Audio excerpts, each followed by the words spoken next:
नमस्कार बच्चों, मैं बजरंग लाल सरकार और वेदांता के CSR इनिशिएटिव ई कक्षा में आपका स्वागत करता हूं, जिसके टेक्निकल पार्टनर हैं मिशन ज्ञान। बच्चों, हम पढ़ रहे हैं आरबीएसक बुक फिजिक्स क्लास 12 का चैप्टर 11, जिसका नाम है रे ऑप्टिक्स, किरण प्रकाशिकी भाग 4। और सबसे मोस्ट पूरे सिलेबस का टॉपिक है प्रिज्म। जैसे कि आप देख रहे हैं, 10th क्लास की याद जरूर आई होगी आपको। पहले आपको बता दो बच्चों, ये जो टॉपिक है, जब भी बोर्ड एग्जाम का फिजिक्स का पेपर बनेगा तो सबसे पहले जिस क्वेश्चन पर विचार होता है वो है प्रिज्म का।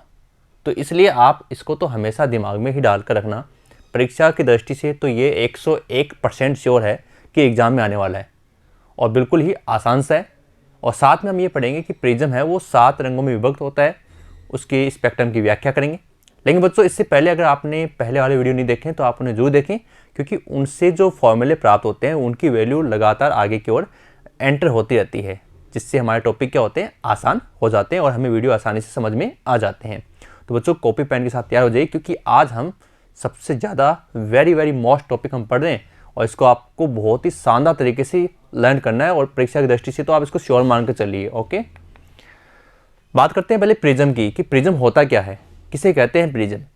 तो बच्चों, प्रिज्म जो होता है ना, उसमें आप देख रहे हैं ये 2 सरफेस आपको दिख रहे हैं ट्रायंगल में, और इनको अगर मिला दिया जाए तो ये कुछ लगभग प्रिज्म ऐसा बन जाता है।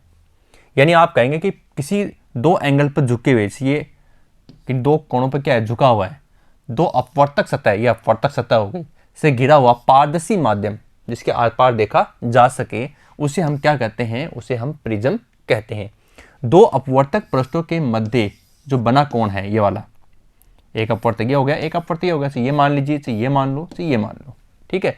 उसे बच्चों क्या कहते हैं, उस कोण को प्रिज्म या अपवर्तक कोण कहते हैं। ओके, ये हो गई इसकी डेफिनेशन कि प्रिज्म क्या होता है। प्रिज्म के अपवर्तन, ये बच्चों अब ध्यान से आप इसको पूरा समझिए।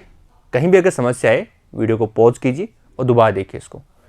एक प्रिज्म का अनुप्रस्थ भाग, अनुप्रस्थ भाग का मतलब सामने वाला भाग, यानी ये आप देख रहे हैं बच्चों, ये सामने का भाग है, ठीक है। अनुप्रस्थ भाग, उसका नाम है ABC लेते हैं, जिस पर PQ आपतित प्रकाश किरण है और AB पृष्ठ पर आपतित होती है, QR दिशा में अपवर्तित होते हुए AC पृष्ठ से RS दिशा में निर्गत होती है। चलो इसके लिए मैं चित्र आपको समझाता हूँ। ये देखिए, सारी कहानी इसी चित्र में डिपेंड है, तो आपको चित्र ही पहले ध्यान से समझना है। A, B और C। AB के ऊपर आपतित है PQ, देख रहे हैं आप, P और PQ। PQ क्या है, आपतित किरण,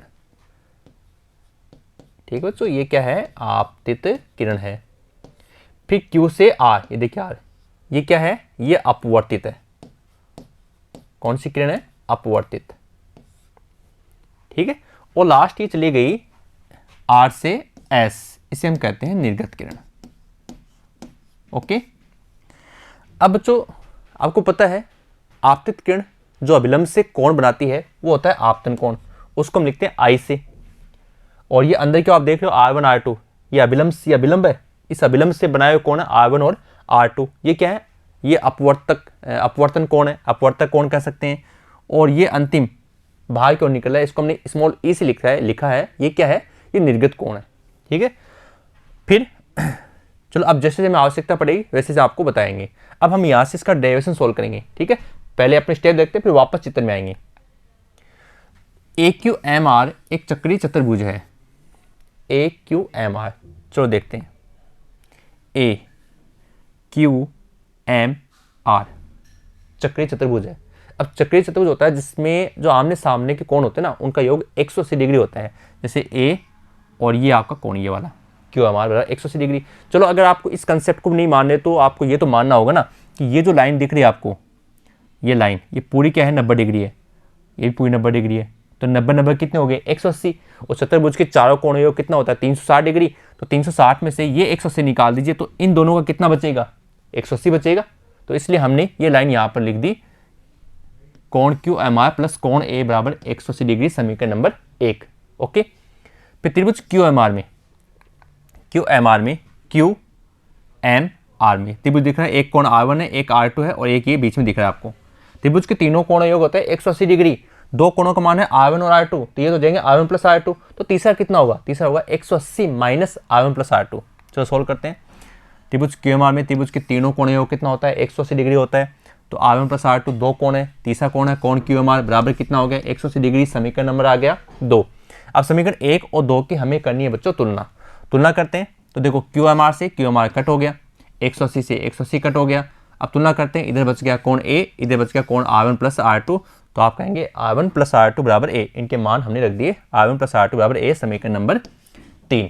अब बच्चों क्या होता है कि आपतित किरण और निर्गत किरण के मध्य जो कोण बनता है, आपतित किरण जा रही है, अब वो विचलित हो गई। जैसे आपको बताया था लेंस में, ये किरण आई इधर चली गई, जानी चाहिए थी इधर, तो बीच में बनने वाला कोण क्या होता है, विचलन कोण। तो आपतित किरण और निर्गत किरण के मध्य बनने वाले कोण को हम क्या कहते हैं, न्यूनतम विचलन कोण कहते हैं। डेल इसका निशान होता है। तो चित्र में आप देख लेना, कोण P डैश OR बराबर डेल। जो बताते हैं आपको, ये देखो P डैश O और ये R, ये बीच में दो आप देख रहे हैं डेल, ये क्या है, विचलन कोण है। चलो आगे बढ़ते हैं। और भाई इस कोण में अब बच्चों इसमें एक खास बात आएगी। चलो मैं आपको इसको चित्र से समझाता हूँ, ठीक है। जैसे ये प्रिज्म का पृष्ठ हो गया, ये आई यहाँ पर इधर चली गई, और ये हमने आगे बढ़ा दिया इसको आपतित किरण के लिए, ठीक है। और ये इधर चली गई, इसको हमने पीछे बढ़ा दिया, ये हो गया निर्गत किरण के लिए, ओके। अब मैं आपको बता रहा हूँ कि विचलन कोण कौन सा है। तो आप कहेंगे सर कि ये जो आपतित किरण जा रही है ये, और ये जो किरण है इसके बीच का कोण डेल, ये P डैश है, ये O है और ये R है, ठीक है। अब बच्चों जैसे ये अभिलंब था, ये अभिलंब है, तो ये कोण I है, तो ये पूरा कोण कितना होगा, I होगा ना भाई, ऐसे है, ये I है तो ये क्या होगा, I होगा। फिर हमने क्या कर रखा है बीच में, इसको R1 मान रखा है, तो ये बचाओ कितना बचेगा यहाँ पर, तो आप कहेंगे सही बचेगा I माइनस R1। तो ये जो कोण दिखे ना, और आप चित्र में भी देख सकते हो, चित्र में हमने लिख रखा है I माइनस R1, ये तो मैं आपको समझा रहा हूँ। तो ये जो कोण है ये आ जाएगा I माइनस R1। इसी प्रकार इधर आ जाओ, तो इधर भी क्या करना है बच्चों कि जैसे ये अभिलंब हो गया, ये कोण E है, तो ये पूरा कोण E होगा भाई। ये अगर E है तो ये पूरा कोण क्या होगा, E होगा। और इसमें ये कोण कितना है, ये R2 है, तो ऊपर वाला कितना बचेगा, E माइनस R2। तो अब बन गया इसमें एक त्रिभुज, और वो त्रिभुज कुछ इस प्रकार से बनेगा कि ये तो हो जाएगा I माइनस R1, और ये हो जाएगा E माइनस R2, और ये है डेल, ठीक है। और भाई इस कोण का मान हमेशा त्रिभुज के अंदर बनने अन्य दो कोणों के योग के बराबर होता है। जैसे ये कोण है, इसकी संगति ये है, लेकिन अन्य कोण कौन से, एक तो ये हो गया I माइनस R1 और दूसरा हो गया E माइनस R2। तो इनको जोड़ दो, I minus R1 plus E minus R2 जोड़ते हैं, तो I प्लस E को साथ लिख लो और माइनस कॉमन लेकर R1 प्लस R2 लिख लो। अब समीकरण 3 से हमें अभी निकाला था कि R1 प्लस R2 बराबर क्या होता है, A होता है। तो ये आगे समीकरण नंबर 4, समीकरण 3 और समीकरण 4 से हम इसको आगे सोल्व करेंगे। अब बच्चों न्यूनतम विचलन कोण की स्थिति क्या होती है, आपतन कोण के संगत विचलन कोण के मान में क्या होती है, पहले कमी होती है। आपतन कोण के संगत विचलन कोण के मान में प्रारंभ में क्या होती है, कमी होती है, लेकिन एक निश्चित मान के पश्चात इसमें क्या होती है, आपतन कोण के संगत विचलन कोण के मान में प्रारंभ में वृद्धि होती है, लेकिन एक निश्चित मान के पश्चात विचलन कोण के मान में वृद्धि होने लग जाती है। और ग्राफ कुछ इस प्रकार से बनता है, ये विचलन कोण हो गए, ये आपके आपतन कोण हो गए। पहले क्या होगी, कमी होगी, फिर उसके बाद वापस बढ़ जाएगा और फिर कम नहीं होगा, ऐसे ये ग्राफ बनता है। ये आपके प्रैक्टिकल एग्जाम में भी है। तो इसे हम कहते हैं डेल एम, न्यूनतम विचलन कोण। न्यूनतम विचलन कोण वह कोण होता है जिसके संगत विचलन कोण के मान में क्या होती है, वृद्धि प्रारंभ हो जाती है, उसके बाद में कमी नहीं होती है। तो ये इसकी परिभाषा होगी। तो न्यूनतम विचलन कोण की स्थिति में जो डेल है वो डेल एम के बराबर होता है। डेल मिनिमम सबसे न्यूनतम मान ये होता है। अब बच्चों हम क्या करेंगे, न्यूनतम विचलन कोण स्थिति में आपतन कोण और निर्गत कोण दोनों के मान बराबर होते हैं। तो I बराबर E और बराबर हमने मान लिया इसको I, कि दोनों का मान क्या I है। निर्गत कोण आपतन कोण दोनों बराबर है और दोनों की वैल्यू कितनी है, I है। R1 और R2 अपवर्तन कोण भी बराबर होते हैं, तो उनका मान क्या हो जाएगा, R हो जाएगा, ठीक है। तो अभी से हमने पढ़ा कि R1 प्लस R2 बराबर क्या है, A है। तो R प्लस R मान लो, क्योंकि दोनों का मान क्या है, बराबर है। तो यहाँ पर क्या आ गया, A। अब ये हो गया 2R बराबर A, R बराबर हो गया A बटा 2, ओके। अब समीकरण 4 से डेल बराबर आई प्लस ई माइनस ए, ये हम प्राप्त कर चुके हैं पहले से। अब आई प्लस ई दोनों के मान बराबर है, कितने माने थे, आई और आई माने, तो आई प्लस आई कितना हो गया, 2i हो गया।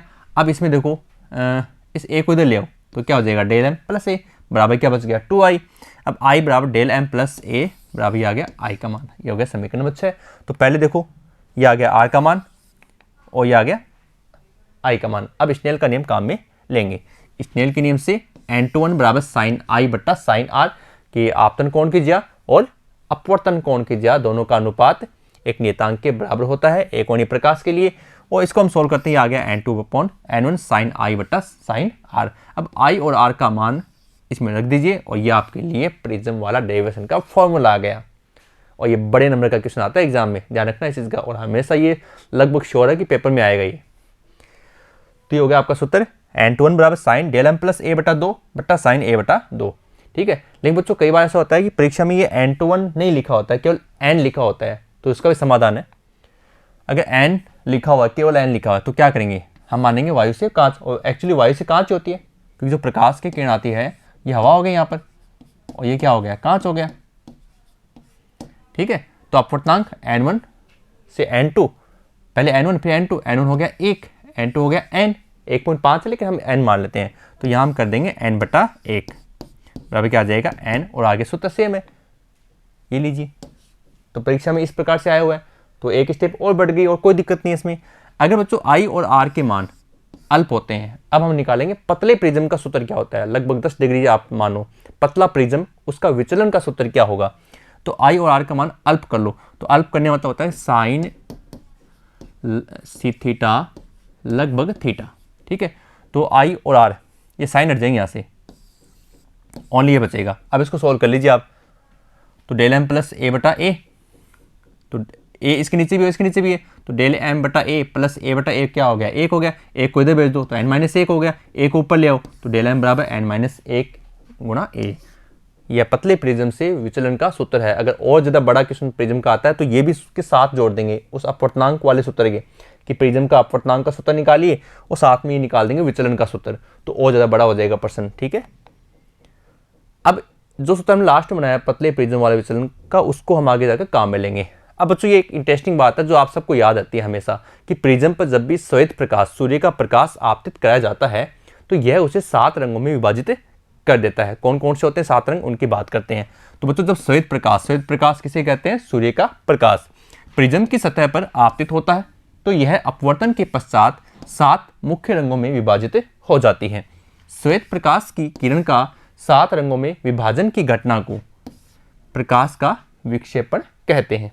ठीक है, अब 7 कलर आप देख रही है इस प्रकार 7 हैं। एक चीज ध्यान रखना, ये ऊपर वाला कलर होता है आर, ठीक है, और सबसे नीचे वाला कलर होता है वायलेट बैंगनी। तो आर का जो ये विचलन कोण है वो सबसे कम होता है और वी का सबसे ज्यादा होता है विचलन कोण। ठीक है, तो इसके बारे में बात करेंगे। फिलहाल इसको आप याद कर लीजिए, विबग्योर, VIBGYOR। ठीक है, वी का मतलब वायलेट हो गया, बैंगनी हो गया, आई हो गया आपके इंडिगो जामुनी हो गया, बी हो गया ब्लू नीला, और जी ग्रीन हरा, वाई हो गया आपका येलो पीला, और ऑरेंज नारंगी, और आर लाल। ये इसमें 7 कलर में क्या होता है, प्रिज्म कलर को विभाजित कर देता है। ठीक है, चलो आगे बढ़ते हैं। अब खास बात क्या थी इसमें कि स्पेक्ट्रम प्रिज्म से वर्ण विक्षेपण के पश्चात हमें प्राप्त होने वाले 7 रंगों की पट्टिका को हम एक समूह कहते हैं, स्पेक्ट्रम कहते हैं। ठीक है, और इस स्पेक्ट्रम में खास बात यह है कि लाल वर्ण की तरंग दैर्घ्य सर्वाधिक होती है। ये दिमाग में फिट कर लीजिए, जनरल साइंस का क्वेश्चन है, हमेशा ये बात आपके काम आएगी। आपको कोई पूछ भी सकता है कि सबसे तरंग दैर्घ्य किसकी होती है, तो आप कहेंगे लाल रंग की, जिसके कारण इसका विचलन क्या होता है, सबसे कम होता है। और इसीलिए डेंजरस पॉइंट जो खतरे के निशान होते हैं वो सारे किस कलर के होते हैं, लाल रंग के होते हैं। जैसे गाड़ी के जो इंडिकेटर होते हैं रात को आप देखते हैं नाइट में वो रेड कलर, हालांकि दिन में भी है लेकिन नाइट में ज़्यादा साफ दिखता है। क्यों दिखता है, क्योंकि लाल रंग दूर तक दिखाई देता है, क्योंकि लाल रंग की तरंग दैर्घ्य क्या होती है, सर्वाधिक होती है, वेवलेंथ मैक्सिमम होती है, इसलिए उसका विचलन क्या होगा, सबसे कम होता है।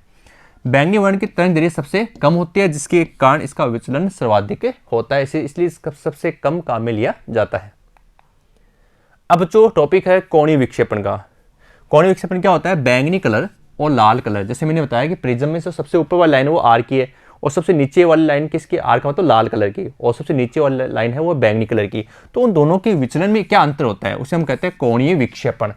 यानी बैंगनी और लाल रंग के नीचे निम्न पट्टिका कौन सी है, बैंगनी, और ऊपर वाली कौन सी, लाल। तो निम्न पट्टिका और उच्च पट्टिका दोनों के बीच का विचलन का अंतर क्या है, उसे हम क्या कहते हैं, कोणीय विक्षेपण थीटा कहते हैं। Del V minus del A. जैसा कि हमें पता है प्रिज्म का जो सूत्र हमने निकाला है, पतले प्रिज्म के विचलन का सूत्र वो ये है, एन क्या है यहाँ पर, एन वी है बैंगनी रंग का अपवर्तनांक, ठीक है, और एन आर क्या है, लाल रंग का अपवर्तनांक। तो एन वी माइनस एक ए सूत्र से यहाँ हम लगा देंगे आर, इसमें वी आ गया और इसमें आर आ गया। अब दोनों घटाना है, ये लीजिए, ए से गुणा करने की जरूरत तो नहीं पड़ेगी कि कॉमन आ जाएगा, अंदर बच्चे गई है 1 से 1 कट जाएगा, और ये आ गया थीटा का मान, किसके लिए, कोणीय विक्षेपण बैंगनी कलर और लाल कलर के लिए आ गया विचलन का मान। ओके, चलो आगे बढ़ते हैं, ये न्यूमेरिकल में हमारे काम आएंगे। वर्ण विक्षेपण क्षमता क्या होती है, वर्ण विक्षेपण क्षमता ये एक तुलनात्मक मान है कि लाल और बैंगनी, तो बीच का कलर कौन सा है, तो बीच का कलर होता है पीला। तो दोनों का विचलन का अंतर जो है ना, वो पीले कलर के यानी बीच वाले मान के सापेक्ष कितना है, उसे कहते हैं वर्ण विक्षेपण क्षमता। दो रंगों का कोणीय विक्षेपण व माध्य रंग पीला के विचलन का अनुपात प्रिज्म वर्ण विक्षेपण क्षमता कहलाती है। ओमेगा से इसको लिखते हैं, कोणीय विक्षेपण क्या हो गया, थीटा, और थीटा का मान आपको पता है क्या होता है, del V minus del R, अभी निकाला था, अपॉन माध्य रंग विचलन क्या होता है, डेल वाई होता है, जो पीले कलर का होता है माध्य कलर। तो डेल वी का मान, डेल आर का मान और डेल वाई का मान, तीनों मान हमने पतले प्रिज्म के विचलन के सूत्र से हमने लिख दिए, यहाँ वी, यहाँ आर, यहाँ वाई। इसी प्रकार से यहाँ वी आर वाई है। ओके, अब इसको हम सूत्र में रख देंगे। पहले आ जाएगा थीटा का मान जो पहले हमने प्राप्त किया था, अपॉन पीले कलर के लिए मान। अब इसको सॉल्व कर दीजिए, सॉल्व करेंगे तो ये हमारे इस प्रकार से मान आ गया, ये हमारा आंसर आ गया N V minus N R upon N Y. N V क्या है, बैंगनी रंग का अपवर्तनांक, एन आर क्या है, लाल रंग का अपवर्तनांक, एन वाई क्या है, पीले रंग का अपवर्तनांक। ठीक बच्चों, तो इस प्रकार से प्रिज्म के हमने डेरिवेशन सॉल्व कर लिए हैं। अब इस पर आधारित क्वेश्चंस भी सॉल्व कर लेते हैं, क्या पता क्वेश्चन आ जाए साथ में। चलो देखते हैं, यदि n बराबर √3 वाले कांच के प्रिज्म का न्यूनतम विचलन कोण इसके अपवर्तक कोण के बराबर, न्यूनतम विचलन कोण हो गया डेल m, और अपवर्तक कोण r के बराबर, तब प्रिज्म का कोण ज्ञात कीजिए, यानी a का मान आपको निकालना है। तो सॉल्व करते हैं। तो देखो n बराबर होता है sine del m plus a बटा 2 बट्टा साइन a बटा 2, जो हम प्रिज्म से अपवर्तन के डेरिवेशन से इसको हमने प्राप्त कर लिया है। अब डेल m बराबर a, विचलन कोण बराबर क्या है, ये हो गया प्रिज्म कोण हो गया। अब sine a plus del m की हमने क्या कर दिया, a प्लस ए, अपवर्तक पृष्ठ के संगत a प्लस ए बटा 2 a बटा 2, इसको सोल्व कर देते हैं। तो बच्चों a प्लस ए हो जाएगा 2a बटा a, और बट्टा में a बटा 2। अब ये देखो बच्चों, इसको सोल्व करते हैं, साइन a का मान आ रहा है इसमें, एक बार देखें आप इसको कैसे करेंगे, a प्लस ए है ना, तो हो जाएगा 2a अपॉन 2, और 2 से 2 कैंसिल हो जाएगा, तो ओनली क्या बचेगा यहाँ पर, a बचेगा। तो इसे लिखने का इसमें हो जाएगा, तो साइन a आएगा यहाँ पर, a प्लस ए और बट्टा में है 2, ये यहाँ पर गलत लिखा हुआ है, साइन a प्लस ए और बट्टा में 2, ठीक है। और बट्टा में क्या, साइन a बटा 2 है, तो इसको हम सोल्व कर देंगे, साइन a बटा 2। अब a प्लस ए बटा 2 हो गया बच्चों 2a अपॉन 2, ये आ गया साइन a, ठीक है बच्चों, ये काट देने यहाँ से, तो sine a upon sine a बटा 2, ठीक है। अब समस्या वाली बात आपकी यहीं आएगी, कैसे करेंगे, देखो हमें पता है साइन 2 थीटा, पहले केवल मैं साइन 2 थीटा बात कर रहा हूँ, साइन 2 थीटा बराबर होता है 2 sine theta into cos theta. Okay, अब इसके बट्टा में 2, इसके बट्टा में 2, इसके बट्टा 2, केवल थीटा के बट्टा में 2, केवल थीटा बट्टा 2, ये बन गया सूत्र। अब अगर मैं इसको सोल्व करना चाहूँ तो 2 से 2 कट हो रहा है, क्या बचेगा, साइन थीटा, मतलब साइन a बच रहा है, और आगे 2 साइन थीटा अपॉन 2 यानी a upon 2 cos a upon 2, ये बन गया, ठीक है। अब हम इसको सोल्व कर लेते हैं, चलो सोल्व करें, कैसे करें, तो साइन a बटा 2 इंटू कॉस a बटा 2 बट्टा क्या आ जाएगा, साइन a बटा 2 हो गया, तो √3 बराबर, अब देखो ये तो इसमें कट रहा है, ठीक है, और साथ में इसके आगे क्या लगा हुआ, 2 लगा हो ना, तो 2 आप यहाँ लगा दीजिए इसको, तो साइन a बटा 2 से साइन a बटा 2 कट हो गया, आगे क्या बच गया, 2 कॉस a बटा 2 हो गया। अब इस 2 को इधर ले जाइए आप, √3/2 हो गया, ठीक है। और cos a/2 बचेगा इधर सिंगल, मतलब cos a/2 बराबर √3, ये 2 कहाँ ले आए पर नीचे ले आए ना, तो √3/2 हो गया। अब cos इनवर्स √3/2 बराबर ये क्या हो जाएगा, a/2 हो जाएगा, ये आ गया, ठीक है। इसको सोल्व कीजिए, a/2 बराबर √3/2। सोचो cos का कौन सा मान है, 30 डिग्री होता है। अब 2 को ऊपर ले जाओ, कितना आ गया, a बराबर 60 डिग्री आ गया, ओके। एक छोटे कोण, अगला एग्जाम्पल, एक की प्रिज्म के एक पृष्ठ पर प्रकाश आपतन कोण I आपतित होता है तथा इसके विपरीत पृष्ठ अभिलंबवत निर्गत होता है। अभिलंबवत निर्गत होता है, ध्यान रखना इसमें। यदि प्रिज्म के पदार्थ का पूर्णांक n है तो आपतन कोण का मान ज्ञात कीजिए। तो देखो, विपरीत पृष्ठ से किरण अभिलंबवत निर्गत है, तो अभिलंब और अभिलंब से निर्गत है, तो कोई कोण बनेगा ही नहीं। तो R2 का मान कितना हो गया, 0 हो गया। भाई अभिलंब से बनाया गया कोण, लेकिन ये तो अभिलंबवत ही जा रही है, तो कोण तो बनेगा नहीं। अब हमें पता है R1 + R2 बराबर a होता है, तो R2 तो यहाँ से हट गया, क्या बच गया, केवल R1 बराबर a बच गया। अब स्नेल के नियम से n बराबर होता है sin I बटा sin R1। तो I और R1 के मान अगर अल्प होते हैं तो आपको पता है sin थीटा लगभग क्या हो जाएगा, थीटा हो जाएगा। तो I बटा R1 बराबर क्या बचेगा, n। अब इसको सॉल्व करते हैं, क्रॉस कर दीजिए, तो I का मान यहाँ से आ जाएगा n R1। R1 किसके बराबर है, a के, तो I बराबर आंसर आ गया n a, ओके। अगला क्वेश्चन बच्चों एक और है, किताब का क्वेश्चन है, प्रश्न नंबर 10। एक प्रिज्म का अपवर्तन कोण a है और प्रिज्म का अपवर्तनांक, ये अपवर्तनांक का मान है बच्चों, खास बात ये देखिए आप, n का मान है, तो न्यूनतम विचलन कोण, ये विचलन कोण है, न्यूनतम विचलन कोण कितना होगा। सो सॉल्व करते हैं। तो n बराबर sin del m plus a/2 है बट्टा sin a/2, ये तो हो गया हमारा सूत्र, ठीक है। sin del m plus a/2 बट्टा sin a/2 है, ये n का मान है बच्चों, ये ध्यान रखना आप, ये आपको सवाल में दिया गया कि अपवर्तनांक का मान cot a/2 है। सोल्व करते हैं। अब cot को चेंज कर लीजिए, cos थीटा बट्टा sin थीटा, आपको पता है cot थीटा होता है cos थीटा बट्टा sin थीटा, ये लीजिए, और ये आगे का इसका पार्ट हो गया sin del m plus a/2 बट्टा sin a/2। अब देखो बच्चों, इसमें क्या करेंगे, sin a/2 से sin a/2 कट कर दीजिए, क्या बचेगा, cos a/2 बराबर sin del m plus a/2 हो गया। cos sin 90 माइनस थीटा बराबर होता है cos थीटा, तो हमने इसको sin में बदल लिया, ये लीजिए, और आगे sin लिखा हुआ है। अब sin ये आप इसमें कर सकते हैं, इनको बचेगा क्या, 90 माइनस a/2 बराबर del m plus a/2। Solve कीजिए, लघुत्तम लिया तो 180 माइनस a/2 हो गया, डेल m प्लस a/2 हो गया, 2 से 2 कैंसिल हो गया, 180 माइनस a बराबर डेल m प्लस a। अब इसमें इस a को ले जाइए इधर, तो ये हो गया प्लस 2a, तो यहाँ से मान निकालना किसका, डेल m का, तो ये आ गया 180 डिग्री माइनस 2a। बिल्कुल आसान सा क्वेश्चन था, बस हमें थोड़ा सा ध्यान रखना है। एक प्रिज्म की पदार्थ का एग्जाम्पल है, लाल रंग के लिए अपवर्तनांक है 1.58, नीले रंग के लिए अपवर्तनांक है 1.60। यदि प्रिज्म कोण 2 डिग्री हो तो दोनों रंगों का विचलन तथा प्रिज्म द्वारा उत्पन्न कोणीय विक्षेपण ज्ञात कीजिए। देखो बच्चों, बिल्कुल आसान से है, लाल रंग के लिए पूछा है, ये लीजिए, ठीक है। NR का मान 1.58, A का मान 2, 1.16 डिग्री। नीले रंग की बात करें, ये हो गया नीले रंग का सूत्र, प्रिज्म के पतले प्रिज्म से विचलन का सूत्र है ये। NB का मान 1.60, A का मान 2 है, 1.20 डिग्री। अंतर निकालना है, पहले कौन सा पूछा वो लिख लीजिए आप, वैसे सूत्र में आता है बैंगनी से लाल, तो इसमें बैंगनी नहीं ब्लू है, तो ब्लू से लाल हो जाएगा, ये आ गया 0.04 डिग्री। छोटा सा क्वेश्चन है। अगला क्वेश्चन बच्चों, ये वैसे एग्जाम्पल 11.22 है, और खास बात यह है कि आपकी किताब का क्वेश्चन नंबर 6 भी है, ठीक है ना। तो आप कंफ्यूज मत हो ना, दोनों क्वेश्चनों का आंसर एक ही है, कि क्वेश्चन ही सेम है तो आंसर सेम होना है। तो लाल तथा बैंगनी रंग के प्रकाश किरणों के लिए क्राउन कांच का पूर्णांक क्रमशः 1.514 और तथा 1.523 है। क्राउन से बने 6 डिग्री कोण वाले प्रिज्म द्वारा उत्पन्न कोणीय विक्षेपण ज्ञात कीजिए। NR का मान, NV का मान, ये हो गया आपका कोणीय विक्षेपण। सूत्र सीधा सा है, NV का मान हमें दिया हुआ है, NR का दिया हुआ है, A का दिया हुआ है, ये हमने सोल्व कर दिया, थीटा बराबर 0.054 डिग्री। अगला क्वेश्चन है, शानदार क्वेश्चन है और एग्जाम में आया हुआ भी है।